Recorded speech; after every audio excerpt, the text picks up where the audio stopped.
세계 최고의 봉우리가 가려진 것은 1852년의 일입니다. 인도를 식민 지배하고 있던 영국은 인도 대륙 북부의 거대한 병풍처럼 드리워진 히말라야 산맥을 꼼꼼히 측량하고 있었습니다. 하늘을 찌를 듯 늘어선 봉우리들의 높이를 하나하나 가려나가는 와중에 P15란 기호로 표기됐던 한 봉우리가 해발 8,848m로 세계 최고의 높이를 지닌 것으로 판명됐습니다. 이 봉우리는 이미 티베트 쪽에서는 초모룩마, 즉 대지의 어머니로, 네팔 쪽에서는 사가르마타라고 불리고 있었지만 영국은 그저 P15로만 부르다가 1865년 봉우리의 이름을 정합니다. 에베레스트.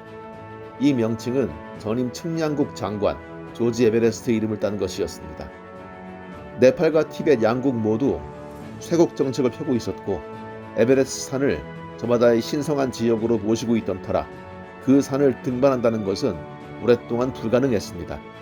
하지만 영국은 끈질기게 등반을 시도했고 먼저 나라의 문을 연 티베트 쪽에서 에베레스트의 문을 두드리기 시작합니다. 1921년 이래 영국 등반대는 8차례에 걸쳐 에베레스트 정복을 시도했지만 모두 실패했습니다. 그 실패 가운데에는 산이 거기 있어 오른다는 명언을 남겼던 등산가 멀로리의 비극도 포함되어 있습니다. 정상을 목전에 두고 있는 상황까지는 목격됐지만 거센 눈보라가 몰아친 뒤 그의 모습은 시야에서 사라졌습니다. 그가 정상을 밟았는지 그러지 못했는지는 아무도 모릅니다. 연속되는 실패에 영국은 초조해졌습니다. 인도와 네팔이 독립한 후 프랑스며 스위스 등의 등반대가 에베레스트 턱 밑까지 치닫고 있었습니다. 1953년 5월 감행된 9차 등반에서 등반대장 존 헌트 대령은 하나의 지상 과제를 갖고 도전에 임합니다. 엘리자베스 2세 여왕의 즉위 전에 영국인이 등정해야 한다는 것이었죠. 그래서 1차 도전팀은 영국인만으로 구성됐지만 실패하고 말았습니다. 결국 2차 도전에 나선 것이 영연방국의 일원이긴 하지만 뉴질랜드인이었던 에드먼드 힐러리 그리고 네팔인 셰르파 텐징 노르가이였습니다. 이렇게만 말하면 헌트 대령이 얄미운 일본인같이 보일까 봐서 한마디 덧붙인다면 그가 힐러리와 노르가이에게 남긴 말은 이것이었습니다. 최선을 다해 해내주게. 하지만 명심하게. 가장 중요한 것은 자네들 둘이 여기로 안전하게 돌아오는 것이라네. 1953년 5월 28일 드디어 2차 도전이 시작됐습니다. 정상 정복조인 텐진과 에드먼드가 힘을 아끼는 동안 다른 대원들이 8,425m 지점까지 눈을 치우고 식량과 장비를 날라주고 돌아갔습니다. 세계 최고봉의 이마쯤 되는 위치에서 둘은 텐트를 치고 수경한 뒤 5월 29일 새벽 등정에 들어갑니다. 8,760m의 남봉을 지나고 최악의 고비였던 12m의 가파른 바위, 영국 등 서방 세계에서는 힐러리 스텝으로, 인도와 네팔에서는 텐징의 등으로 불리는 난코스를 넘어서서 오전 11시 30분 에베레스트는 역사적으로 아니 고고학적으로 처음으로 인류의 발자국을 허용합니다. 인류 최고봉을 정복한 에드먼드 힐러리와 텐징 노르가이는 그 순간 세계에서 가장 높은 위치에 있었고 하산 후에도 그에 걸맞는 영예를 누립니다.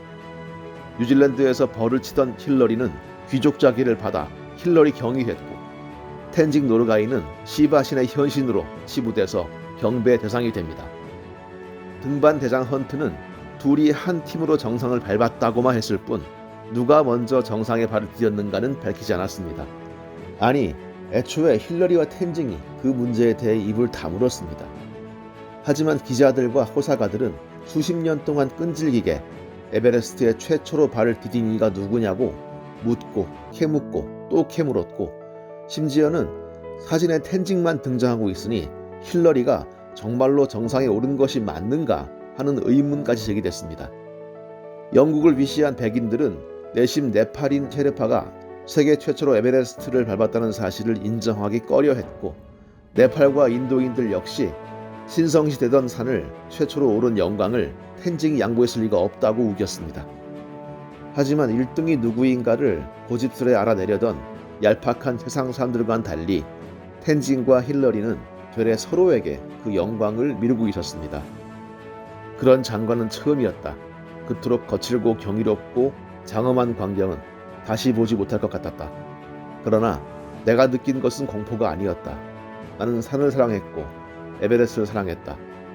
평생을 기다렸던 순간에 나의 산은 바위와 얼음 뿌린 무생물이 아니라 따뜻하고 친근하며 사랑스런 존재였다고 텐징이 감격스레 수레한 것처럼 그들은 호승심, 즉 누군가를 이기고 싶은 마음보다는 산과 자연에 대한 사랑과 경애가 앞섰던 산 사람들이었던 겁니다. 텐징은 힐러리가 먼저 정상을 밟았다. 두 번째로 에베레스트를 밟은 것이 부끄러움이라면 그 부끄러움 평생 기꺼이 갖고 살겠다 라며 일갈했고, 힐러리는 텐징이 약간 먼저 정상을 밟았으며 심지어 자신이 오기까지 기다려주기까지 했지만 그 모든 영광을 자신에게 돌렸다고 텐징을 진정한 영웅이라 불렀습니다. 둘은 평생 형제 같은 친구로 지냈고, 힐러리는 자신에게 세계 최초의 에베레스트산 등정이란 영광을 안겨준 네팔과 셰르파족을 잊지 않았고 그들을 돕는 데 헌신했습니다. 생전에 100번도 넘게 네팔을 찾아 히말라야 기금을 만들고 셰르파족을 위해 학교와 병원을 세워준 겁니다. 이 등은 기억되지 않는다는 명제가 익숙한 한국 사람들 입장에서 보면 참으로 멍청한 바보들이었겠으나 그들은 진정 위대한 산사람들이었습니다. 한국인으로서 최초로 에베레스트 정상에 오른 이는 제주도 사나이 고상돈입니다. 그는 1977년 에베레스트 정상에 올라 등반 훈련 과정에서 눈사태로 목숨을 잃은 3명의 동료들의 사진을 정상에 묻었습니다. 하지만 그로부터 2년 뒤인 1979년 5월 29일 에베레스트가 인류에게 문을 연 바로 그날 북미 대륙 최고봉인 맥킬리 봉을 등정하고 하사하는 길에 추락해서 그 짧은 인생을 마칩니다. 즉 5월 29일은 에베레스트에 인간이 최초로 발을 디딘 날이고 한국인 최초로 에베레스트에 올랐던 고상돈 대원의 기일이기도 합니다.